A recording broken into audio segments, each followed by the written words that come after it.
when creating a movie, kasi kanina pinag-usapan natin yung originally it was supposed to be Echo Tin, it became Mm. John Lloyd Bea.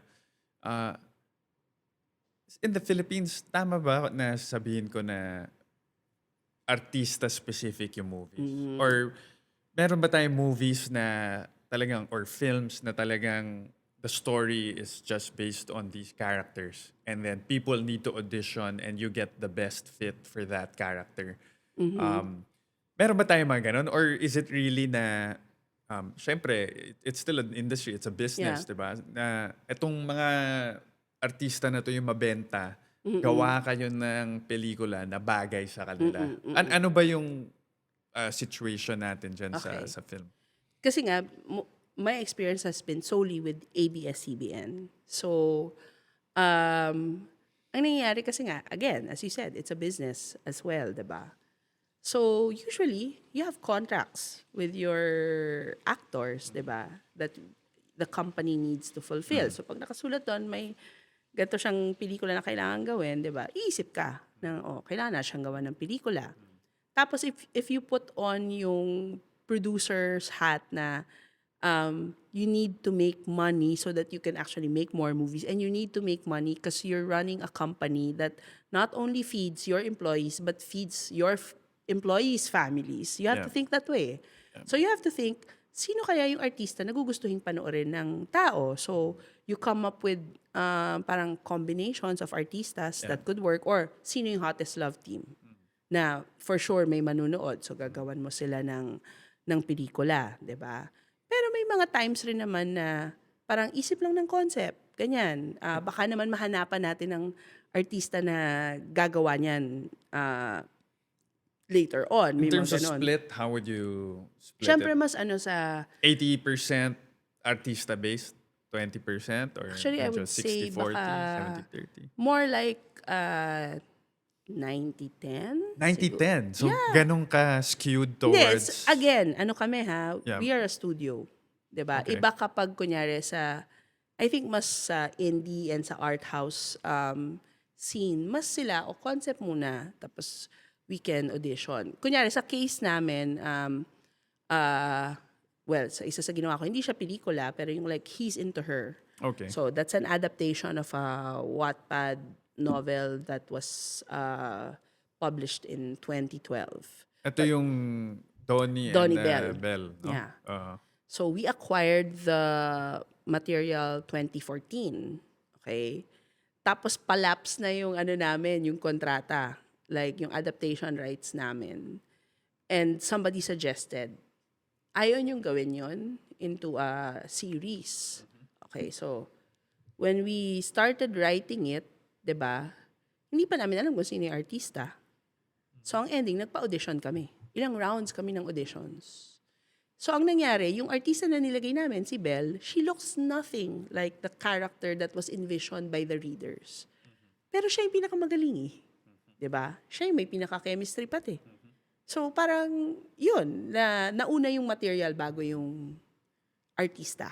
Okay. Yan, like ganyan. Or in the case naman kunyari of The Mistress, the idea there was we're going to make a movie for Bea na how do we transition her into more mature roles and medyo mas gray na characters.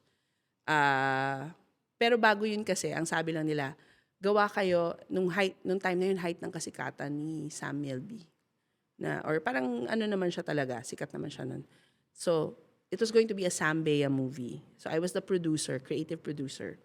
There was going to be a director, different director, and a writer. And ang usapan is the writer, siya talaga yung kukunin ng director. So, they were coming together as a team. So, they were proposing a lot of stories, pero for some reason, hindi siya nag-work. Hindi bumabagay na gusto nila ng time na hindi pa sikat ang mga K-drama, pero they were saying parang K-drama na feels, ganyan. Like, okay. And then I went to Direk Olive, who was my boss that time. Sabi ko, Direk, ito yung mga gusto nila na concepts. We need to present it to upper management, to ABS-CBN management. Si Ma'am Charo, who was the CEO of ABS that time. I-present mo kung ano yung magagawin mong pelikula for the year. Diba? Tapos, syempre, papakita mo doon ano yung budget, ano yung expected returns, ganyan. So, Sabi nung prinesent ko kay Direk Olive, sabi ni Direk Olive, oo nga, hindi nagwo-work. Sabi niya, sige, brainstorm tayo. So, nakapula kami sa office niya. And something like silence for 5 minutes. And then, sabi ko kay Direk Olive, Direk, for some reason, I have a visual in my head. And the visual is, there's a man, he's looking at this woman through a window, through her apartment window. He's across the street, and he's looking at her, and she's so mysterious. And he wants to know what her secret is. He wants to know something about this woman who's captivating her, and she's just standing there by the apartment window. Yun ang sinabi ko, visual lang na nakikita ko. Sabi ni Direk Olive, panood mo ba yung pelikulang The Apartment? Kasi narinig niya nga, I said apartment window. Sabi ko, Direk, hindi ko siya napanood pero alam ko siya. So ang kwento ng The Apartment, it's a movie from the 1960s, I think, starring Shirley MacLaine and Jack Lemmon. Si Jack Lemmon parang is this young professional who wants to get ahead sa opisina. So ginagawa niya, yung apartment niya, he lends it out to his bosses so that his bosses can conduct their affairs in his apartment. Kaya The Apartment. So doon nangyayari yung affairs ng bosses niya sa apartment niya. And mamimit niya yung ka-affair ng boss niya, si Shirley MacLaine. And they eventually fall in love. Parang ganon. So yun yung kwento ng The Apartment. So sabi ni Direk Olive, The Apartment, sabi niya ganon. What if, sabi niya ganon, si Bea, sabi niya ganon, kaya siya tinitingnan dyan ni John Lloyd. Kasi si Bea, sabi niya ganon. Spoil ko na, no? Para sa mga nakikinig. Sabi niya, si Bea, mistress pala siya. Sabi niya ganon. Tapos biglang sabi ko, okay, Direk yung mistress. Kaya lang, the year before, may pelikula na tayong ganyan, yung kay Ann Curtis, Derek Ramsey, at Christine Reyes na No Other Woman. Sabi niya, oo nga, no? Sabi niya, okay ka naman na mistress siya? Sabi ko, ako, Direk, okay ako. Okay ako na gawing mistress si Bea kasi hindi pa siya nagiging mistress sa buong career niya. Okay. Sabi niya ganun. Biglang nag-stop si Direk Olive. Hindi. Sabi niya, dagdagan pa natin. Hindi lang siya mistress. Mistress siya ng tatay ni John Lloyd. Gumano siya, sabi ko, yes, Direk, yeah, ganyan. Tapos nagkwento na si Direk Olive. Tapos siya yung klase ng babae na parang, ang linis-linis, tingnan, tapos everywhere she goes, parang, nagla-light up yung lugar kahit nakatira siya sa squatters area, ganyan. Pero may secret siya, di ba, may mystery. Yung akala mo ang linis-linis na tingnan ng babae, may kasalanan pala, may tinatagong secret. So habang nakwento na ni Direk Olive, nabubuo na yung world. Tapos lang sabi niya, kaya lang, Van, pagkanta yung kwento natin, ikaw ang magsusulat at ako ang magdidirect. Gumanon siya. Hay ko, yun na nga, direct. Pag ikaw magdidirect, susuportahan kita. Sabi niya, paano yan? Sabi niya, hindi, sige, pitch na natin to. So the following day, we pitched it, they approved the idea, and that's how The Mistress came to be. Tapos, yun nga, it was intended talaga na separate movie from John Lloyd, di ba? Solo ni Bea. So kay Sam Milby dapat. Problema nung time na yon, si Sam Milby naman was auditioning, I think, for Vampire Diaries nung time na yon. Like the US. Yes, the US ano ba yun, show? show, yeah. So I think he was busy, he was doing other things. And then ang sabi, what if si Derek Ramsey na lang? And so naging si Derek Ramsey. Okay? Ano pa yun? The Mistress kasi was one of those, for me, rare writing experiences na first draft everything. So, first draft outline. Sanay ako kasi nakaka-multiple Marami drafts. takes. Oo, bagay Marami Like, kunyari, versions. ang A Love Story, parang I think it was a total of 5 drafts until we got to the final. Ito, first draft outline, first draft script. Sabi ni Direk Olive pagkabasa niya, alam ko na to, game, gawin na natin to. She was so excited about it. And so, we shot for a few days with Derek Ramsey. Nagkaroon pa nga sila ng tinatawag ni Direk Olive na thesis defense. Si Direk Olive kasi ang gusto niya, pag may script na, papabasa niya sa artista. Tapos pag nag-meeting kayo, ganyan, tatanungin niya, bakit ganito yung character mo? Anong nangyari sa kanya? Ano yung mga stuff na wala sa page na kailangan nilang internalize? Tinatanong niya yung artista. So, ganun. Si Tito Ronaldo, si Derek, at saka si Bea. Ganun na. Nag-shoot na kami. And then, biglang lumipat si Derek Ramsey sa TV5. So, hindi na siya pwede dun sa movie. So John Lloyd ang ending. Ang nangyari noong time na yon, parang I was so, despondent. Kasi parang ano naman nangyayari to sa pelikulan to? Ready to go, biglang may ganito nangyari. And yung paglipat niya, tumiming na pa Holy Week. So parang mapapaisip ka, anong sinasabi? Bakit nakastall tayo?